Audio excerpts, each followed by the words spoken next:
Hi all, അസ്സലാമലൈക്കും. Welcome back to Silna's kitchen. ഇന്നത്തെ recipe അടിപൊളി ടേസ്റ്റി ആയിട്ടുള്ള ഒരു വെറൈറ്റി ആയിട്ടുള്ള ചെമ്മീൻ ചട്ടിപ്പത്തിരിയുടെ റെസിപ്പിയാണ്. വളരെ സിമ്പിളായിട്ട് തയ്യാറാക്കിയെടുത്തിട്ടുള്ള ഒരു അടിപൊളി ടേസ്റ്റിലുള്ള ഒരു ചെമ്മീൻ ചട്ടിപ്പത്തിരിയുടെ റെസിപ്പിയാണ്. ഈ വീഡിയോ സ്കിപ്പ് ചെയ്യാതെ മുഴുവനായിട്ടും കണ്ടേക്കണേ. എന്നാൽ മാത്രമേ ഞാനിതെങ്ങനെയാണ് തയ്യാറാക്കിയെടുത്തെന്നുള്ളത് നിങ്ങൾക്ക് മനസ്സിലാവുള്ളൂ. റെസിപ്പിയിലോട്ട് കിടക്കുന്നതിന് മുമ്പായി സിൽനാസ് കിച്ചൺ ചാനൽ ആദ്യമായിട്ട് കാണുന്നവരാണെങ്കിൽ പ്ലീസ് ഒന്ന് സബ്സ്ക്രൈബ് ചെയ്തേക്കണേ. ഒപ്പം തന്നെ ഈ വീഡിയോസ് നിങ്ങൾക്ക് ഇഷ്ടപ്പെടുകയാണെങ്കിൽ ഒരു ലൈക്ക് ചെയ്യാനും മറക്കരുത്. ഇനി നമുക്ക് റെസിപ്പിയിലോട്ട് കിടക്കാം. അപ്പോൾ ആദ്യം തന്നെ ഈ ഒരു റെസിപ്പി തയ്യാറാക്കാനായിട്ട് ഞാനിവിടെ ഒരു പാൻ സ്റ്റൗവിലേക്ക് വെച്ചുകൊണ്ട് ഫ്ലെയിം ഓൺ ആക്കി കൊടുത്തിട്ടുണ്ട്.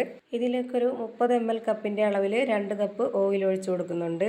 ഇനി ഇതിലേക്ക് മസാല തേച്ച് റെസ്റ്റ് ചെയ്യാനായിട്ട് വെച്ചിരുന്ന ചെമ്മീൻ ഇട്ട് കൊടുക്കുന്നുണ്ട്. ഇത് ചെറിയ ചെമ്മീൻ ആയതുകൊണ്ട് തന്നെ മുഴുവനെ തന്നെ ഇട്ട് കൊടുത്തിരിക്കുന്നത്. വലിയ ചെമ്മീനാണെന്നുണ്ടെങ്കിൽ ഒരു 3 പീസൊക്കെ ആക്കിയിട്ട് കട്ട് ചെയ്തെടുക്കണം. ഇതിലേക്കൊരു 1/2 സ്പൂൺ മുളക് പൊടിയും 1/4 സ്പൂൺ മഞ്ഞൾപ്പൊടിയും ഗരം മസാലപ്പൊടിയും ആവശ്യത്തിനുള്ള ഉപ്പും കൂടി തേച്ച് പിടിപ്പിച്ചതിന് ശേഷം ഒരു 30 മിനിറ്റ് റെസ്റ്റ് ചെയ്യാനായിട്ട് വെച്ചിരുന്നിട്ടാണ് ഇതൊന്ന് ഫ്രൈ ചെയ്തെടുക്കുന്നത്. ഇപ്പോൾ ഇതിൻ്റെ 2 സൈഡും തിരിച്ചും മറിച്ചും ഇട്ട് കൊടുത്തിട്ട് നന്നായിട്ടൊന്ന് ഫ്രൈ ചെയ്തെടുത്തിട്ടുണ്ട്. ഇനി ഇത് എണ്ണയിൽ നിന്ന് കോരി മാറ്റാം. ഇനി ഈ എണ്ണയിൽ തന്നെ ഇതിലേക്കുള്ള ഒരു മസാല റെഡിയാക്കി എടുക്കാനുണ്ട്. ഇപ്പോൾ ഞാനിതിലെ മുഴുവൻ ചെമ്മീനും കോരി മാറ്റിയിട്ടുണ്ട്. ഇനി ഇതിലേക്ക് ഒരു വലിയ സവോള പൊടിയായിട്ട് അരിഞ്ഞെടുത്തിട്ടുള്ളത് ഇതിലേക്ക് ഇട്ട് കൊടുക്കാം. ഇനി ഇതിലേക്കൊരു എരിവിനും മണത്തിനും വേണ്ടി 2 പച്ചമുളകും കട്ട് ചെയ്തിട്ട് കൊടുത്തിട്ടുണ്ട്. ഇനി ഇത് ഒരുപാട് അങ്ങ് വെന്ത് കുഴഞ്ഞു പോകണ്ട, ചെറുതായിട്ടൊന്ന് വാടിക്കിട്ടിയാൽ മാത്രം മതി. ഇനി ഇതിലേക്ക് വലിയ 2 ഉരുളക്കിഴങ്ങ് ഇതുപോലെ കട്ട് ചെയ്തെടുത്തിട്ടുണ്ട്, അതുകൂടി ഇതിലേക്ക് ഇട്ട് കൊടുക്കാം. ഇതുപോലെ ചെറിയ ചെറിയ പീസായിട്ട് കട്ട് ചെയ്തിട്ട് കൊടുക്കുമ്പോഴത്തേക്ക് പെട്ടെന്ന് തന്നെ വെന്ത് കിട്ടുകയും ചെയ്യും, നല്ലോണം ഉടഞ്ഞു കിട്ടുകയും ചെയ്യും. അതിന് വേണ്ടിയിട്ടാണ് ഈ ഒരു രീതിയിൽ കട്ട് ചെയ്തെടുത്തിട്ടുള്ളത്. ഇനി ഇതിലേക്ക് 1 സ്പൂൺ അളവിൽ മുഴുവൻ കുരുമുളക് ചതച്ചെടുത്തിട്ടുള്ളതാണ് ഇതിലേക്ക് ഇട്ട് കൊടുത്തിട്ടുള്ളത്. പൊടിയാണെന്നുണ്ടെങ്കിൽ അങ്ങനെ ഇട്ട് കൊടുക്കാം. ഞാനിപ്പോൾ മുഴുവനായിട്ടുള്ളത് ഇട്ട് കൊടുത്തിട്ടുള്ളത് നല്ലൊരു മണത്തിന് വേണ്ടിയിട്ടാണ്. അതിനോടൊപ്പം തന്നെ വെളുത്തുള്ളി, ഇഞ്ചി, പച്ചമുളക് ഇത് മൂന്നും കൂടെ ചതച്ചെടുത്തതും കൂടി 1 സ്പൂൺ അളവിൽ ഇട്ട് കൊടുക്കാം. ഇനി ഇതിലേക്ക് 1 സ്പൂൺ അളവിൽ മുളക് പൊടിയും 1/2 സ്പൂൺ അളവിൽ പെരിഞ്ജീരകപ്പൊടിയും 1/4 സ്പൂൺ അളവിൽ ഗരം മസാല പൊടിയും മഞ്ഞൾപ്പൊടിയും ആവശ്യത്തിനുള്ള ഉപ്പും കൂടി ചേർത്ത് നന്നായിട്ട് ഇതൊന്ന് ഇളക്കി യോജിപ്പിച്ച് കൊടുക്കാം. ഇനി ഈ കിഴങ്ങ് നന്നായിട്ടൊന്ന് വെന്ത് ഉടഞ്ഞു കിട്ടണം. അപ്പോൾ അതിനായിട്ട് കുറച്ച് വെള്ളം ഒഴിച്ചു കൊടുക്കുന്നുണ്ട്. ഇതിൻ്റെ കൂടെ തന്നെ ഇനി ഫ്രൈ ചെയ്ത് വെച്ചിട്ടുള്ള ആ ഒരു ചെമ്മീനും കൂടി ഇട്ട് കൊടുക്കാം. എങ്കിലാണ് ആ ഒരു ചെമ്മീൻ്റെ ആ ഒരു മണമൊക്കെ ആ ഒരു കിഴങ്ങിലും മസാലയിലൊക്കെ പിടിച്ചു കിട്ടുന്നത്. ഇനി ഇതൊന്ന് അടച്ചു വെച്ച് വേവിച്ചെടുക്കാം. ചെറുതായി കട്ട് ചെയ്തെടുത്തത് കൊണ്ട് തന്നെ വളരെ പെട്ടെന്ന് തന്നെ ഇതെല്ലാം വെന്ത് കിട്ടും.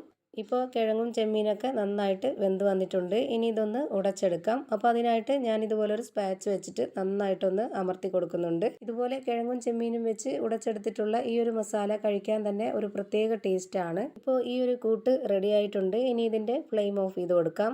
ഇനി അടുത്തതായിട്ട് ഒരു ബൗൾ എടുത്തിട്ടുണ്ട്. ഇതിലേക്ക് 250 ml കപ്പിൻ്റെ അളവിൽ 2 കപ്പ് വെള്ളം ഒഴിച്ചു കൊടുക്കാം. ഇനി ഇതേ കപ്പ് അളവിൽ തന്നെ 1 കപ്പ് മൈദയാണ് ഇതിലേക്ക് ഇട്ട് കൊടുക്കുന്നത്. അതായത് 250 ml കപ്പിൻ്റെ അളവിൽ 1 കപ്പ് മൈദ ഇതിലേക്ക് ഇട്ട് കൊടുത്തിട്ടുണ്ട്. ഇനി ഇതിലേക്ക് ആവശ്യത്തിനുള്ള ഉപ്പും കൂടി ഇട്ട് കൊടുത്തതിന് ശേഷം ഇത് നന്നായിട്ടൊന്ന് ഇളക്കി യോജിപ്പിച്ച് കൊടുക്കാം. ഇതുപോലൊരു വിസ്ക് വെച്ചിട്ട് ഇളക്കി കൊടുക്കുകയാണെന്നുണ്ടെങ്കിൽ പെട്ടെന്ന് തന്നെ കട്ടകളൊന്നും കൂടാതെ നന്നായിട്ട് ഇളക്കി യോജിപ്പിക്കാൻ പറ്റും. ഇപ്പോൾ ഇത് നന്നായിട്ട് ഇളക്കി യോജിപ്പിച്ചെടുത്തിട്ടുണ്ട്. ഇനി ഇതിൻ്റെ കറക്റ്റ് ഒരു പരുവം ഞാൻ കാണിച്ചു തരാം. ഈ ഒരു കട്ടിയിലാണ് നമ്മുടെ മാവ് ഇരിക്കേണ്ടത്. വളരെ നൈസായിട്ടുള്ള ദോശ ചുട്ടെടുക്കാനായിട്ടാണ് ഇതുപോലെ മാവ് റെഡിയാക്കി എടുത്തിട്ടുള്ളത്. ഇനി ഇതിൽ നിന്ന് ഒരു കയ്യിൽ മാവ് എടുത്തിട്ട് ചൂടായി വന്ന പാനിലേക്ക് ഒഴിച്ചു കൊടുക്കാം. എന്നിട്ട് ഇതുപോലെ ഒന്ന് പരത്തി കൊടുക്കാം. ഇനി ഈ ഒരു ഭാഗം ഒന്ന് വെന്ത് വരുന്ന സമയത്ത് ഇതിലേക്ക് കുറച്ച് എണ്ണ ഒന്ന് സ്പ്രെഡ് ചെയ്ത് കൊടുക്കുന്നുണ്ട്. എന്നിട്ട് ഈ ഭാഗം ഒന്ന് തിരിച്ചിട്ട് കൊടുത്ത് ആ ഒരു ഭാഗം വെന്ത് വരുമ്പോഴത്തേക്ക് അതിലൊരു ഗോൾഡൻ കളർ ആകുമ്പോൾ അത് കാണാനൊരു ഭംഗിയാണ്. ഇങ്ങനെ എണ്ണയിൽ കിടന്നൊന്ന് മൊരിഞ്ഞ് കിട്ടുമ്പോൾ കഴിക്കാനും ഒരു നല്ല ടേസ്റ്റാണ്. അതിനു വേണ്ടിയിട്ടാണ് ഇതുപോലെ ചെയ്തെടുത്തിട്ടുള്ളത്. ഇപ്പം ഞാൻ ഇതുപോലെ ഒരു 10 ദോശ ചുട്ടെടുത്തിട്ടുണ്ട്. ഓരോരുത്തർക്കും എത്രയാണോ വേണ്ടത് അതിനനുസരിച്ച് ചുട്ടെടുക്കാം. അപ്പോൾ അതിനനുസരിച്ച് ഇൻഗ്രീഡിയൻസിൻ്റെ അളവും കൂട്ടിയും കുറച്ചൊക്കെ എടുത്താൽ മതി. ഇനി അടുത്തതായി ഒരു ബൗളിലേക്ക് 2 കോഴിമുട്ട പൊട്ടിച്ചൊഴിച്ചു കൊടുക്കാം. ഇതിലേക്കൊരു 1/2 കപ്പ് അളവിൽ പശുവിൻ പാലും കൂടെ ഒഴിച്ചു കൊടുത്തിട്ട് നന്നായിട്ടൊന്ന് ഇളക്കി യോജിപ്പിച്ചെടുക്കാം. അങ്ങനെ ഇതും റെഡിയായി കിട്ടിയിട്ടുണ്ട്. ഇനി നമുക്ക് ഇതെല്ലാം ഒന്ന് സെറ്റാക്കി എടുക്കാനുണ്ട്. അതിന് വേണ്ടിയിട്ട് ഞാനിവിടെ ഒരു കടായി എടുത്തിട്ടുണ്ട്. ഈ ഒരു കടായിലേക്ക് കുറച്ച് എണ്ണയോ ഓയിലോ ഒന്ന് സ്പ്രെഡ് ചെയ്ത് കൊടുത്ത ശേഷം ഇതിലേക്ക് ചുട്ട് വെച്ചിരുന്ന ഒരു ദോശ വെച്ച് കൊടുക്കാം. അതിലേക്ക് ഇനി ഒരു ചെറിയ കയ്യിൽ മുട്ടാപ്പാലിൻ്റെ മിക്സ് ഒഴിച്ചു കൊടുത്ത ശേഷം ഒന്ന് മൊത്തത്തിലൊന്ന് സ്പ്രെഡ് ചെയ്ത് കൊടുക്കാം. ഇനി വേവിച്ച് വെച്ചിരുന്ന ആ ഒരു ചെമ്മീൻ്റെ കൂട്ടും കൂടി ഇതിലേക്ക് വെച്ച് കൊടുത്തിട്ട് മൊത്തത്തിൽ എല്ലാ ഭാഗത്തും ഒന്ന് സ്പ്രെഡാക്കി കൊടുക്കുന്നുണ്ട്.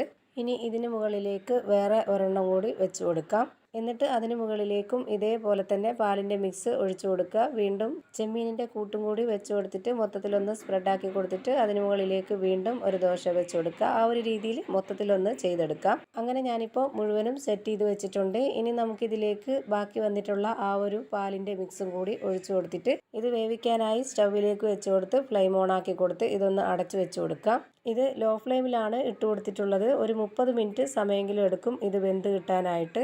ഒരു 20 മിനിറ്റിന് ശേഷം നമുക്കിതൊന്ന് തിരിച്ചിട്ട് കൊടുക്കണം. എന്നിട്ട് ബാക്കിയുള്ള ഒരു 10 മിനിറ്റ് കൂടി വേവിച്ചെടുക്കണം. 20 മിനിറ്റ് കഴിഞ്ഞപ്പോഴത്തേക്ക് ഈ ഒരു പത്തിരിയുടെ ഒരു വശം തന്നെ നന്നായിട്ട് വെന്ത് മൊരിഞ്ഞ് വന്നിട്ടുണ്ട്. ഈ ഒരു രീതിയിൽ ആ ഒരു ഭാഗം കൂടെ വെന്ത് വരണം.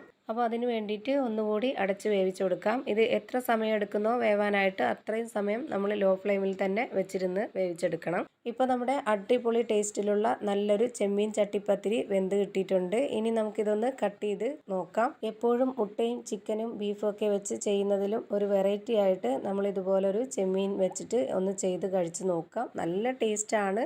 ഇത് കാണുമ്പോൾ തന്നെ നിങ്ങൾക്ക് അറിയാൻ പറ്റുന്നുണ്ടാവും എത്ര നന്നായിട്ടാണ് റെഡിയായി കിട്ടിയിട്ടുള്ളതെന്ന്. അപ്പോൾ ഇത്രയേ ഉള്ളൂ ഇന്നത്തെ വീഡിയോ ഇഷ്ടമായാൽ ലൈക്ക് ചെയ്യാനും കമൻറ്റ് ചെയ്യാനും ഷെയർ ചെയ്യാനും മറക്കരുത്. ഞാനിടുന്ന പുതിയ വീഡിയോസ് നോട്ടിഫിക്കേഷനായിട്ട് കിട്ടുന്നതിന് വേണ്ടി സബ്സ്ക്രൈബ് ചെയ്ത് ബെല്ലൈക്കൺ അമർത്തി അതിൽ ഓൾ എന്ന ഓപ്ഷൻ എനേബിൾ ചെയ്ത് കൊടുക്കാനും മറക്കരുത്. പുതിയൊരു വീഡിയോയുമായി വീണ്ടും വരും. Thank you for watching.